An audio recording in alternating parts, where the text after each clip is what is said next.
Hola, ¿qué tal? Me permito darles una bienvenida a su podcast La Nueva Prudencia. El día de hoy estaremos abordando un tema de suma importancia, que en este caso sería el riesgo de trabajo, pero yéndonos a una vertiente, digamos, más procedimental, no quedarnos con lo que ya sabemos. Pero antes de irnos, pues en este día contamos con nuestros grandes invitados, que es por un lado Tere y por el otro Gabriel, y ellos nos van a estar apoyando para poder abordar este tema de una manera más concreta y precisa. Pero primero que nada, pues sí me interesaría que le explicaran a nuestro público de una manera breve qué es el riesgo de trabajo, para comenzar, digamos, tranquilos. ¿Qué es el riesgo de trabajo? Gracias, qué bueno es poder coincidir con Tere en esta mesa donde dialogamos sobre conocimientos pues, un poco técnicos y también, ¿por qué no?, de uso cotidiano en materia de trabajo y seguridad social. Gracias, Litsi, por la introducción. Efectivamente, el hablar de riesgos de trabajo sin duda es hablar de accidentes o enfermedades que se producen consecuencia de la actividad a la que nosotros nos dedicamos y por la cual recibimos una remuneración. Entonces esto encuadra en caer en una relación laboral, y cualquier accidente o enfermedad que sea consecuencia de estas actividades se considerará un riesgo de trabajo y en consecuencia tiene una tramitología especial. Así es. ¿Tú de qué nos puedes aportar? Pues podemos hablar desde ejemplos básicos, como alguien que trabaja en una fábrica y a través de las escaleras pueda causar un accidente y se lastime en el transborde de o cuando cargue algún instrumento y inclusive cualquier lesión que pueda tener prolongada. Estamos hablando de un riesgo de trabajo porque ocurrió mientras trabajaba. Bueno, así es. Ahorita que ya tenemos como que estos breves ejemplos que nos dio nuestra querida Tere, ahora mi pregunta es, ¿cómo podemos comenzar? O sea, yo cuando sufro un riesgo de trabajo, ¿qué puedo hacer? O sea, ¿acudo a mi médico o voy con, por ejemplo, ahora sí que con mis jefes? ¿Qué es lo primero que debería hacer al sufrir yo un riesgo de trabajo? Muy bien. Me parece que Tere da un ejemplo muy sencillo, pero del cual podemos tomarlo para agarrarnos de ahí y dar toda una vertiente hasta que pueda calificarse este riesgo. Y ahorita vamos a hablar a qué nos referimos con calificarse, ¿no? Me parece que no podemos hablar de riesgos de trabajo sin hablar de una comisión que debe de existir en todas las empresas, que es la Comisión Mixta de Seguridad e Higiene. Esta comisión tiene por finalidad que tanto representantes del patrón como representantes del trabajador puedan constituir una comisión con la finalidad de advertir los posibles riesgos que se puedan suscitar en el centro de trabajo o establecimiento y poder llevar a cabo acciones a fin de mitigar, erradicar o disminuir este tipo de riesgos. Por ejemplo, mencionaba Tere dos situaciones que se daban en el ejemplo que él ponía, ¿no? Alguien que se cayó de una escalera.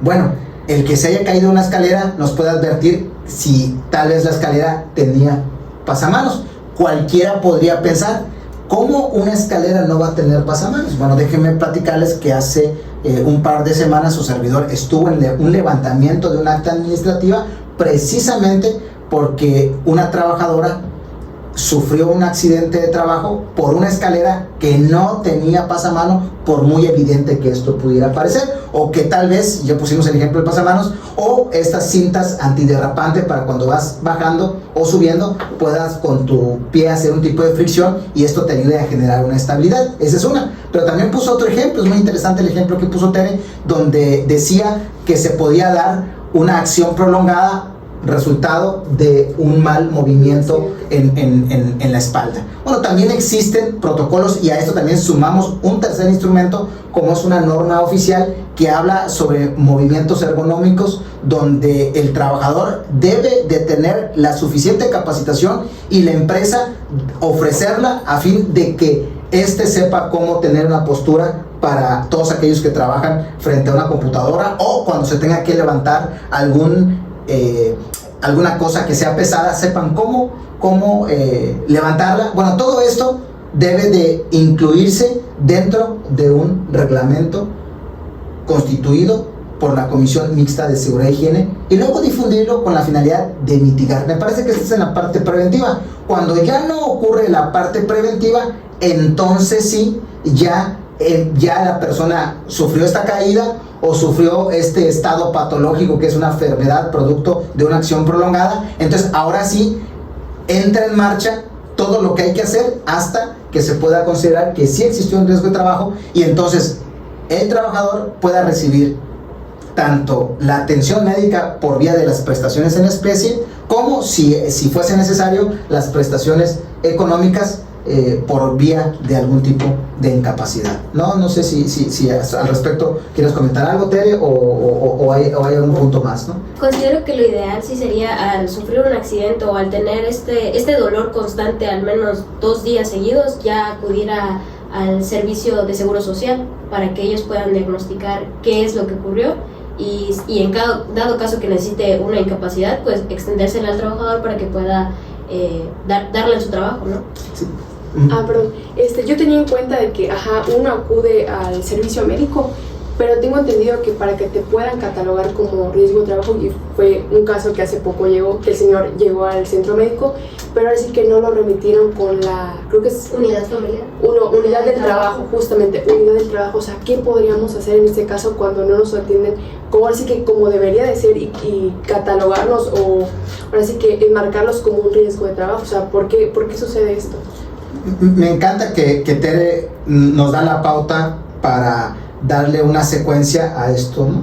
Como bien dice ella, ante la incidencia por un accidente, que esto es en una acción inmediata, y ahí sí tenemos que referirnos a la atención primaria que tengamos, o en su defecto si estamos viendo que hay un dolor y que esto tiene cierta extrañeza y que pudiera vincularse al trabajo, hay que ir a nuestro centro de atención médica. Particularmente hablaremos del Instituto Mexicano del Seguro Social. Me parece que no debería ser necesario que nosotros tengamos que cuidar de que nos canalicen a las áreas conducentes, porque me parece que el médico familiar o la atención primaria, ya sea que se dé en 2 vertientes, se puede dar en el servicio de urgencia porque tú llegas producto de un accidente, o se puede dar porque tú llegas a una cita médica en tu unidad de medicina familiar, con tu consultorio de cabecera, con tu médico de cabecera, que es tu médico familiar, porque tienes algún dolor. Y me parece que aquí estos 2 profesionales de la salud tienen que hacer algo que es clave en toda atención médica: hacer historia clínica. ¿Qué es la historia clínica? Bueno, es la pregunta: ¿cuántos años tiene usted? Si tiene cuestiones hereditarias en patrones patológicos. Si usted empieza a platicar yo le digo a usted, jugando el papel de un médico, ¿por qué está aquí usted? Y usted diga, no, pues es que me duele mucho la espalda, ¿no? Yo debería de preguntar, y esto es hacer la historia clínica, la investigación clínica, y tomar nota y anotarse y llevarse al expediente clínico. ¿Qué fue lo que le causó? ¿Usted sabe qué fue lo que le causó? Platíqueme un poco. ¿A qué se dedica? ¿Qué actividades hace? Y entonces yo iba haciendo una indagatoria, y entonces yo, como profesional de la salud, lo que debo de hacer es verificar cuál es la fuente que está ocasionando esta enfermedad o que propició este accidente. Entonces, cuando usted me diga que usted es un empleado general que trabaja en una bodega y que preponderantemente de sus 8 horas dedica 5 o 6 de estas a cargar instrumentos pesados, yo inferiré de que es posible que exista un vínculo entre las actividades o funciones que usted desempeña y la enfermedad que usted tiene. Y entonces ahí yo ya podría sospechar que la enfermedad que usted tiene o el accidente fue producto de un riesgo de trabajo, y entonces debo de llenar la papelería que dé la posibilidad que entonces este accidente o esta enfermedad sea visto o sea calificado en un tenor diferente a lo que pudiera ser una enfermedad o un accidente general que nos puede ocurrir en casa o en una actividad recreativa, y entonces ponerlo en el cajón donde se atienden todos aquellos posibles accidentes o riesgo de trabajo. Y sí, en su momento, como ustedes bien mencionaron, referirlo al departamento de salud en el trabajo, ¿no? Mencionaste algo que me llamó mucho la atención, que es cuando califican al trabajador, que lo examinan y todo eso para que lo puedan, digamos, referir como un riesgo de trabajo como tal. ¿Nos podrías hablar un poquito más de eso? Porque inclusive hasta en la narración de los hechos, regresamos al ejemplo de la escalera. Pues me duele el tendón hace como 3 días me caí en mi trabajo, y ya en la revisión del expediente clínico pueden deducir desde la caída ha estado caminando mal o tuvo la lesión y siguió caminando porque no hubo revisión o lo que sea, y siguió lastimando ese órgano interno, ¿no? En la parte del pie. Entonces dependerá del estudio del doctor. Es correcto, ¿no? Quiero ejemplificar, porque esto puede resultar por vía de una cuestión anecdótica, pero es resultar más ilustrativo a quienes puedan tomarse el tiempo de escuchar o de ver esta cápsula, ¿no? O este capítulo o este episodio. Sin dar, o mejor dicho, cuidando los datos personales, vi una persona adulta buscando una asesoría, y esta persona viene refiriendo que renunció a su centro de trabajo y que no le han pagado el finiquito, ¿no? Y quería que le apoyáramos para hacer que la empresa le pagara el finiquito, resultado de la renuncia que él presentó. Y entonces aquí uno, como curioso, los abogados, igual que los doctores, debemos ser curiosos y también debemos de preguntar para poder llegar a la verdad de los hechos. Pues la pregunta más natural, ¿cuál fue el motivo por el cual usted renunció, no? Pudiera parecer tal vez como curiosidad, pero esto nos va a decir muchas cosas, ¿no? Entonces yo empecé a escuchar a esta persona y él me cuenta las razones por la que él renuncia, ¿no? Y entonces él dice que es una persona que siempre ha trabajado, le encanta su trabajo, pero llegó un punto en el que ya no podía trabajar más y se vio en la necesidad de tener que ofrecer su renuncia. Y le dije, ¿y cuál es el motivo por el cual usted decidió, o cuál fue lo que le ocasionó que usted ya no pueda seguir tolerando el trabajo? Me dijo, es que en una ocasión, hace varios meses, sufrí un accidente en mi trabajo y esto hace que el dolor que yo tenga sea insoportable y entonces yo ya no puedo trabajar, y por eso es que ofrecí mi renuncia, ¿no? Y entonces yo le pregunto que si fue al médico. Me dijo, claro que sí, fui al médico. Y de hecho el médico me dijo que sí tuve una lesión y que me van a dar una pequeña pensión por esta lesión. Le dije, ¿y usted trae ese documento donde le van a dar la pensión? Me dijo, sí, me lo muestra, y advierto que en este documento se lo calificaron como una enfermedad general, cuando es más que evidente que en las primeras preguntas y las más básicas, el resultado de esta imposibilidad para trabajar fue ocasionado por un accidente en su trabajo, y que el médico nunca lo advirtió de manera correcta, o por lo menos esto yo puedo sospechar, y la pensión que él eventualmente recibirá no fue bajo una pensión por un riesgo de trabajo, sino por invalidez. Y ustedes tienen que saber que no es la misma cantidad que usted le dan por vía de pensión si lo tramita por una enfermedad general a que lo tramite por una enfermedad producto de un riesgo de trabajo. Y entonces empezamos a echar, le ofrecimos la posibilidad de explorar por vía de los órganos jurisdiccionales la exigencia y el reclamo para que pueda tener acceso a una mejor pensión y por supuesto a una indemnización por este accidente que sufrió. De ahí entonces la importancia de lo que decía Tere, de que la calificación por parte de los servicios médicos de salud es vital e importante. Y bueno, esto da la pauta para que entonces inicie un camino, en algunos casos largos e insospechados, para poder llegar a tener derecho a seguridad social en cualquiera particularmente en del seguro de riesgo de trabajo, como lo advierte la ley del seguro social en el régimen obligatorio. Así es. ¿Algo más que nos quieras aportarte? No, creo que hemos abarcado bastantes temas. Un tema más que me gustaría, pues, digamos, estipular acerca del recurso de inconformidad. ¿Cómo podríamos estipular este recurso de inconformidad en los riesgos de trabajo? Muy bien. El recurso de inconformidad es un instrumento jurídico que la propia ley del Seguro Social prevé para agotarlo ante el propio instituto y que se presenta ante el Consejo Consultivo, y es una oportunidad que el propio instituto pueda de nueva cuenta valorar si su actuar fue de manera correcta. Y si bien su servidor, que podría estar equivocado, pero que yo sostengo que es opcional y que en este caso existe el régimen de excepción y que los trabajadores tienen la posibilidad de exceptuarse del recurso de inconformidad e ir de manera directa ante el tribunal federal por tratarse de un tema federal y ventilar ante ellos su problemática.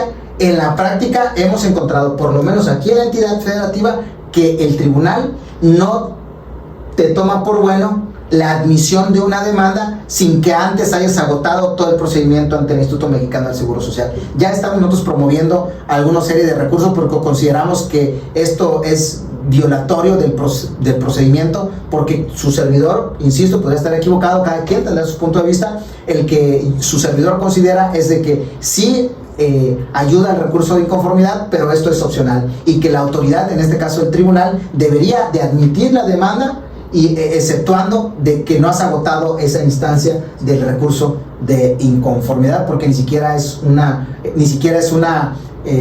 instancia judicial, sino es un procedimiento ante la propia autoridad, no autoridad jurisdiccional, sino la autoridad de seguridad social, ¿no? Entonces hay que agotar esa instancia para que sea admitido. No debería ser así. Estamos trabajando para dejar precedentes y entonces se pueda ocurrir esto, pero pudiera ser que también ha ocurrido que cuando se presenta el recurso de inconformidad ante la autoridad, la propia autoridad, raras excepciones, pero sí logra reconocer. Me ha tocado ver algunas resoluciones de recurso de inconformidad donde sí le reconocen que efectivamente hubo una mala calificación o no se le dio la atención correcta, revaloran, hacen una revaloración por parte del Departamento de Salud o Medicina del Trabajo, y entonces se hace un convenio para que el trabajador reciba los haberes que por diferencia no recibió, o se le pueda recategorizar o recalcular su pensión como debió haber sido, ¿no? Solamente no paso desapercibido mencionar que la calificación de un riesgo de trabajo tiene ciertas vertientes para que ésta se pueda calificar. No es lo mismo que usted pierda un dedo producto de un accidente, pero que su trabajo solamente sea el poder ver.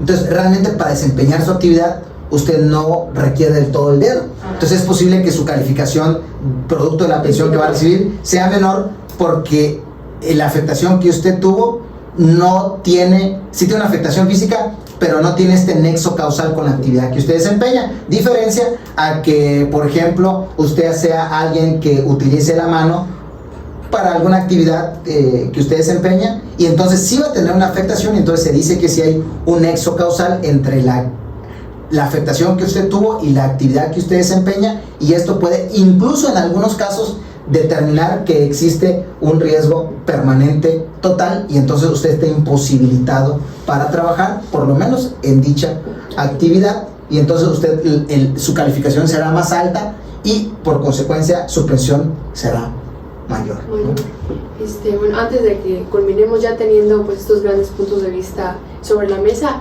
quisiera ahora sí que nos recomendaran como trabajadores qué tips o qué recomendaciones nos podrían dar para cuando suframos un riesgo de trabajo. ¿Cuál sería, como que ya nos hablaron de las preventivas, pero cuál sería lo principal que recomendarían hacer cuando yo sufro un riesgo de trabajo? ¿Qué es lo primordial que debo de hacer?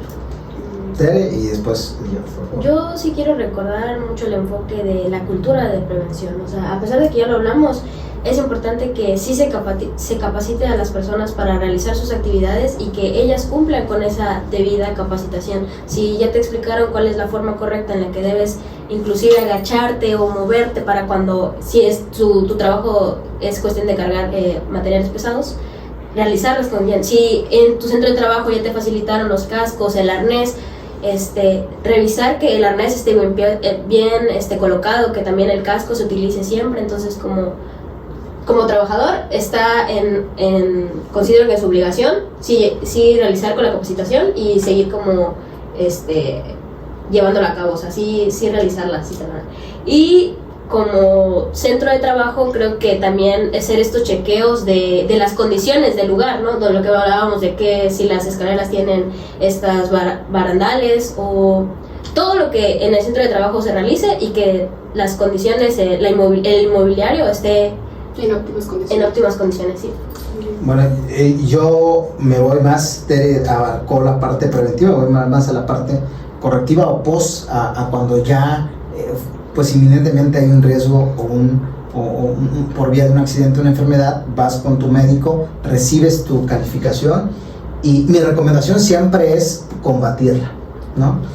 Combatirla, ¿qué es lo peor que puede pasar? Es que te confirmen que sí estuvo bien calificada, que un médico perito, porque aquí tenemos que decirlo, la pericial médica es la reina de la prueba en los riesgos de trabajo, porque es un perito tercero, quien va a determinar si efectivamente el Instituto Mexicano del Seguro Social hizo una buena apreciación y un buen diagnóstico de ello, ¿no? Entonces, afortunadamente, gracias a la reforma laboral de 2019, hoy podemos tener acceso a médicos, a un cuerpo de médicos peritos que lo otorga o de los que se vale el propio tribunal para verificar si se hizo esto. Entonces no pierdes nada, pero sí puedes ganar el saber que estuvo mal calificado y que era mayor la calificación que te correspondía o mayor la pensión que te podría corresponder, ¿no? Entonces yo sí les invitaría a acercarse con abogados expertos en la materia que puedan analizar su caso y ante la duda o ante la sospecha de que fue bien calificado o calculada la pensión, la puedan combatir, porque para eso existen los medios de defensa, ¿no? Bueno, muy importante y muchas gracias. ¿Ya algo más que aportar? No, un gusto, como siempre. Ay, bueno, vimos que fue un capítulo sumamente interesante. Pues ya saben, cualquier cosa igual nos pueden escribir en nuestras redes sociales. Y pues ya sería todo por el día de hoy. Pueden seguirnos en Spotify, Facebook y YouTube. Hasta luego. Hasta luego.